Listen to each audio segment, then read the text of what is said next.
What's going on, everyone? Jeremy here from the Quartering. Happy Friday. Happy Black Friday. Huge shout out to everyone who's back at work today. Special shout out to everyone who works retail and is dealing with the absolute madness, or delivery drivers or people who work in warehouses basically between now and the end of the year. Huge shout out to you and the extra craziness that you have to deal with. Now, some of the early sales numbers are in now on the Microsoft Xbox Series X versus the PlayStation 5, and it's pretty interesting. In fact, the PlayStation 5 is completely dominating the Xbox Series X in sales numbers. This is pretty clear when we look at eBay in terms of scalping prices, but also we now have some actual numbers. It's also super duper early, but Microsoft is scrambling to figure out why exactly that is, since really the Xbox on paper should be performing significantly better than it is. Now, we don't know if this is a supply issue because nobody really, all this data, people haven't really said, based on availability. You see here on IGN, Microsoft working on why the PS5 outperforms the Xbox Series X on certain games. Now, this could be obviously architecture. Both consoles are very good. I don't think that this is why. I don't think that a lot of buyers are really dialing it down to, on Devil May Cry 5, which one performs a tiny bit better. There are some people who make their decisions that way, which is cool.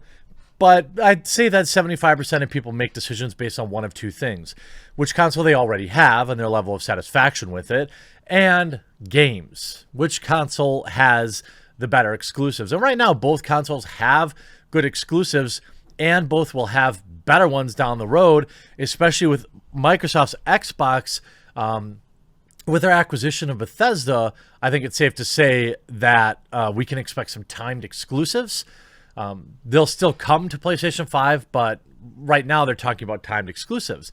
But according to early numbers from Digital Foundry, they've been analyzing some of the new games across the PS5, which has 10.28 teraflops of GPU, and the Xbox Series X, which actually is capable of 12 teraflops. It's not as one-sided as it might appear.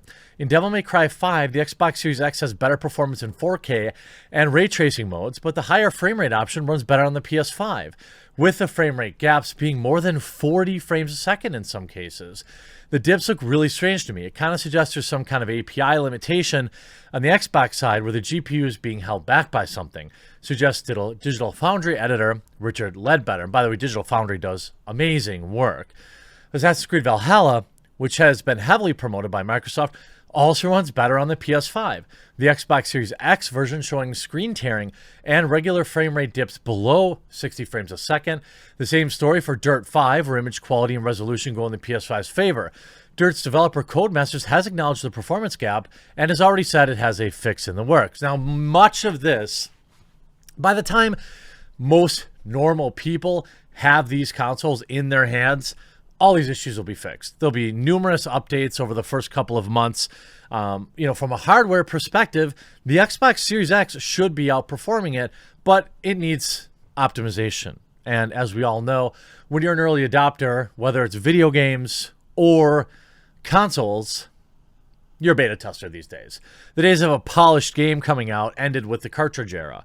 So it appears that the issues are not necessarily a performance issue, but an issue with developers not having an ample time to optimize their titles for the Xbox Series X. Microsoft acknowledged the issue and promises it's working with developers to solve any complications. Quote, "We are aware of performance issues and a handful of optimized titles on the Xbox Series X and are actively working with our partners to identify and resolve the issues to ensure an optimal experience." It looks like some of the developers figured that the PlayStation 5 would outsell the Xbox Series X, which to me, I think the gap will be closer for, I don't know, hardcore performance people. Their decision is going to lean one way or the other.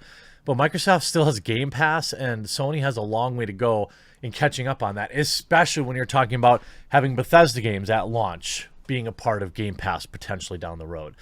The Series X does contain certain advantages over the PS5 on paper, like variable refresh rate and full AMD RDNA 2 support, but developers still need time to take advantage of all the power the Xbox Series X offers. Let's take a look at sales. PlayStation 5 sales versus Xbox Series X and S estimated figures give the PS5 the win. However, Microsoft consoles and Nintendo Switches are still in great demand. Sony sold more PlayStation 5s during launch week than the Xbox Series X and S combined. Now, that's kind of a misleading title because, I mean, Sony also has a digital version. If we look at what they're selling for right now, okay, on Black Friday, they're still upwards. The price has actually gone up. It looks like the cheapest you can get it will be about $1,200. Nearly triple the price. And look at these scams, too. Be very careful about these scams. Empty box only, no console included, $50.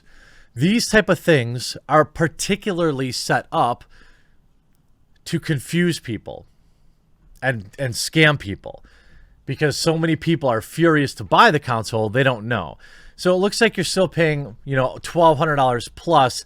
And if we look for the Xbox Series X, now this price has increased as well. In fact, it looks like it's even, or even in some cases, starting to overtake it. Now you see here an Xbox Series X for $950.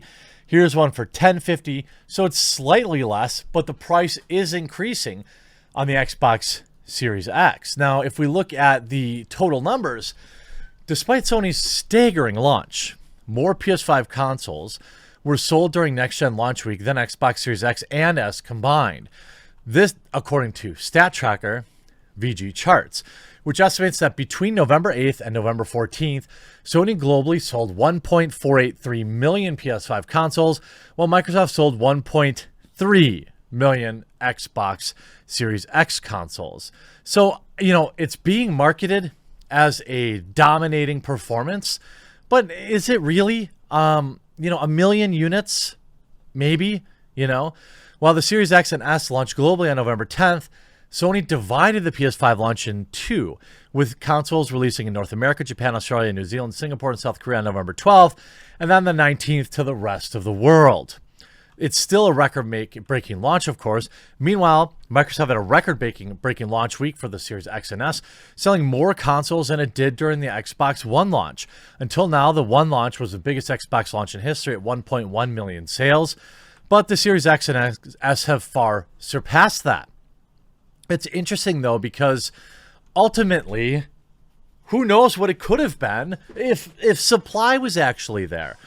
Here you see, unsurprisingly, the PlayStation 5 defeated the Xbox Series X and S when it came to launch day sales.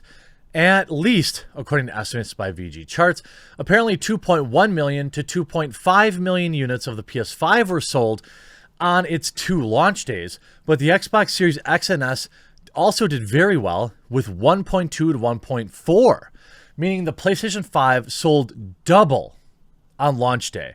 Now, this, again, could be, I don't want to piss off my Xbox fans. I'm a fan of the Xbox Series X, big fan of the Microsoft Game Pass value, especially for casual gamers. And who knows what the total availability is. VG Charts reported that some breakdown of launch day figures of Sony's hardware that revealed between 230 and 280,000 PS5 consoles were sold in the UK in the first 24 hours, as recent worldwide console sales figures for November 8th through the 14th, once again, the PS5's winner. But not only that, sales for Sony device are estimated at 1.48 million for the week, with Microsoft boxes managing 1.35 million. That's only a 100K difference. Curiously enough, the Nintendo Switch still managed to reach a sales figure over 722,000. That's actually a bananas number. Considering that the Nintendo Switch has been out for as long as it has, the demand for the Switch still remains insanely high. Think about that. 722,000 units, only half of what the brand new, newest, high-performance next-gen console had to offer. Now, supply is more widely available for Switches and maybe disappointed PlayStation 5 people and Xbox Series X people decided, hey, I'll just get a Switch anyway to hold myself over. It's possible. The numbers will look considerably different for the next period, as it will include PS5's rest of the world launch date, November 19th, meaning the Europe sales figures will likely be dominated by Sony's device, and no doubt there will be big changes for Asia and global markets. Although most expected the PS5 to clean up in regards of sales and gaming hardware market, these estimated figures still make for positive reading for the executives over at Xbox HQ, while the Nintendo bosses will surely be wearing smiles of smug satisfaction. Well, yeah. When we look at global estimates followed by lifetime sales, you have PlayStation 5 at 1.483 million to the Xbox Series 8 X at 1.345. So 140,000 units. But Switch closes in on 70 million consoles.